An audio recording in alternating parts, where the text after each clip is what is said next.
Aujourd'hui, je tente mes premiers 300 km. Donc, de Montaigu jusqu'à Étampes. Et là, je suis à Montluçon. Je remplis ma gourde, je prends mon gel pour mes premiers 30 km et je repars. En 2026, j'avais deux grands objectifs à vélo, faire le Ventoux et faire ma première sortie de 300 km. Et c'est chose faite. Et c'est de ça dont on va parler. Ça fait plusieurs mois que je m'entraîne pour cet objectif. Beaucoup de temps à la salle, à pousser sur des poids, à travailler les jambes, à travailler le haut du corps. Le lundi commence par du fractionné sur vélo en intérieur, puis le mardi les jambes et après du vélo, le mercredi du vélo et le jeudi haut du corps et vélo et vendredi que du vélo, que de la zone 2. Voilà comment s'est découpé mes semaines.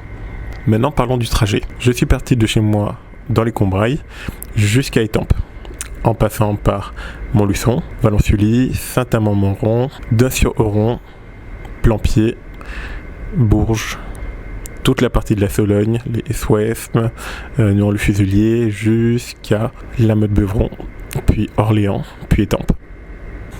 C'est une trace qui est très roulante, principalement plat, très peu de difficultés, très peu de dénivelé, le long du canal du Berry, le long du Cher. Alors pourquoi ce tracé ? Parce que le lendemain, je devais être sur Paris, donc au moins j'étais à côté, et ça joignait l'utile à l'agréable. En partant de chez moi, il y a plusieurs ascensions, et après il n'y a que de la descente jusqu'à Montluçon. En partant de Montluçon, c'est plat jusqu'à Saint-Amand-Montrond, où il y a la première difficulté, une grosse bosse à monter. Après celle-là, c'est tout plat jusqu'à Bourges.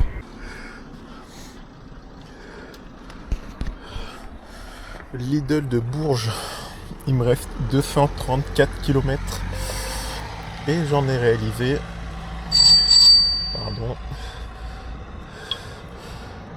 124,06 avec mon nouveau maillot de chez Rocacorba du Mont Ventoux.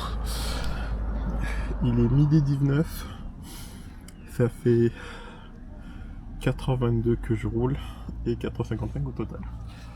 Et je vais reprendre la route, direction La Motte-Beuvron, puis Orléans, puis Étampes. Et là je suis en Ile-de-France, et après Versailles. À toutes.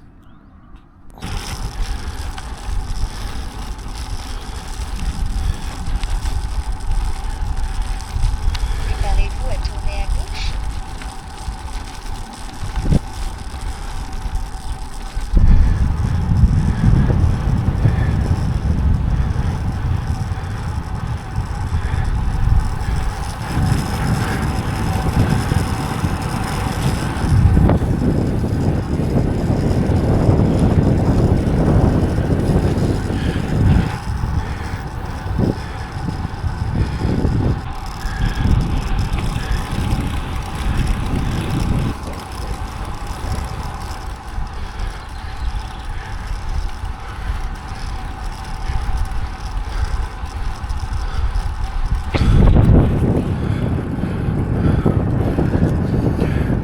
Il me reste 173 km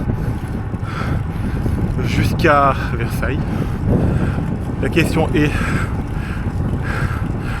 est-ce que je roule pas jusqu'à Étampes, ce qui est l'Île-de-France quand même, et j'aurai mes 300 km, j'aurai ma plus longue sortie, et à partir de là, est-ce que je prendrai pas juste le train ? Honnêtement, je suis vraiment en train de fatiguer. C'est encore long. Mais le paysage est beau. Cette partie-là, je la connaissais déjà. En fait, en janvier, j'avais fait mes premiers 200 km. C'était exactement le même trajet jusqu'à La Motte-Beuvron. Jusqu'à La Motte-Beuvron, je connaissais le trajet. Psychologiquement, je me suis dit qu'il faut que j'efface cette partie de mon cerveau et vraiment que je bombarde parce que c'était le coin que je connaissais le mieux. À partir de La Motte-Beuvron, la route jusqu'à Saint-Cyr-en-Val, je la connaissais pas du tout. Donc là, ça a été vraiment une découverte. Puis après, je me suis retrouvé dans Orléans. Point de situation. J'ai dépassé La Motte-Beuvron et là, je vais en direction d'Orléans. Je suis ultra fatigué. J'ai roulé quasiment 210 km déjà.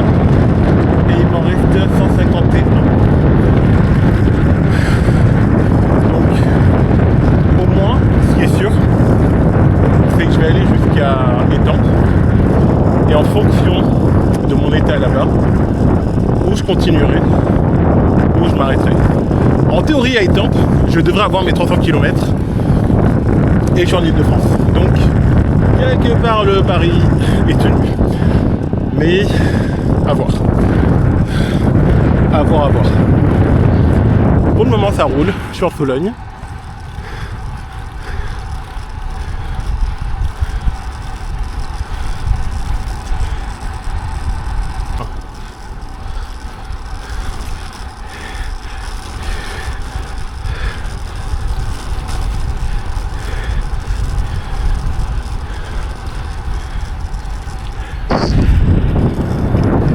Point de situation. J'ai dû recharger mon radar Magène, il a plus de batterie. Et je suis en train de recharger le Magène parce que lui aussi est à 30% de batterie. Et je n'ai jamais roulé autant, au point que l'un de mes GPS ait si peu de batterie. Jamais, c'est une première. Bref, je viens de quitter Orléans. J'ai mangé un peu, enfin un sandwich triangle quoi, jambon fromage, bien Powerade, recharger les gourdes. Maintenant direction Étampes. Et c'est sûr que je n'irai pas plus loin parce que mon entrejambe est complètement cramée par mon cuissard. J'ai mal aux pieds, je suis épuisé. Donc là je traverse la Bosse, enfin vers Pithiviers là-bas. Continuez tout droit. Et je vais à Étampes et après je prends le train pour finir sur Paris. Voilà, j'ai plus de force, je suis fatigué donc voilà. Jusqu'à Saran. Et là on se retrouve sur la route de Pithiviers dans la Bosse. C'est très plat, il y a beaucoup de vent de face. Et cette partie-là que je connaissais déjà pour l'avoir fait dans l'autre sens, entre Étampes et Orléans, là je me suis dit il faut que je me concentre, et il faut que je baisse la tête et que je pédale et que je laisse aller. Jusqu'à ce que j'arrive sur la grande descente qui sort de la Bosse et qui va vers Étampes. Là on est en Ile-de-France. Et là je savais que les 300 km, bon, c'était gagné. Ce jour-là il a fait très chaud. J'ai dû boire 10 litres d'eau et au niveau de l'alimentation, j'ai mangé salé 2 fois et j'ai tenu avec un gel tous les 30 km. Donc au final, ça m'a fait une dizaine de gels jusqu'à l'arrivée à Étampes. Et la partie la plus difficile, ça a été la Sologne. Beaucoup de forêts, de grandes lignes droites qui sont où partout se ressemblent. Il y a un côté un peu Blair Witch qui est un peu démoralisant avec la fatigue, avec la chaleur. Qui a été cette partie-là était beaucoup plus dure. Ce que j'ai le plus aimé dans cette sortie, c'était le paysage. C'est les animaux que j'ai vus en Sologne. C'est les paysages du Berry, le canal du Berry. Il y a vraiment des coins sympas à voir là. Beaucoup de pistes cyclables qui sont très très bien entretenues, très bien faites. Ce que j'ai le moins aimé, c'est qu'à la fin, je n'étais pas spécialement fatigué. Le lendemain d'ailleurs, je n'ai même pas eu de courbature. C'est littéralement les brûlures que j'ai eues à cause de mon cuissard, qui m'a brûlé l'entrejambe, qui m'a brûlé les cuisses. J'ai beaucoup de brûlures, donc j'ai mis au moins une semaine à me remettre de tout ça. Donc à la fin, c'est pas de la fatigue, mais vraiment de la souffrance et des douleurs que j'ai vécues, et ça, c'était beaucoup moins agréable. Mais en vrai, pour le reste, ça allait vraiment très bien. Et en plus j'ai mes nouvelles roues Suicide qui sont super agréables. Par contre qui sont très très très rigides. Et du coup je sens que ma fourche et mon cintre travaillent beaucoup pour absorber les chocs. Mais elles ont alors je sais pas si on peut dire une bonne rotation. En tout cas elles avancent bien.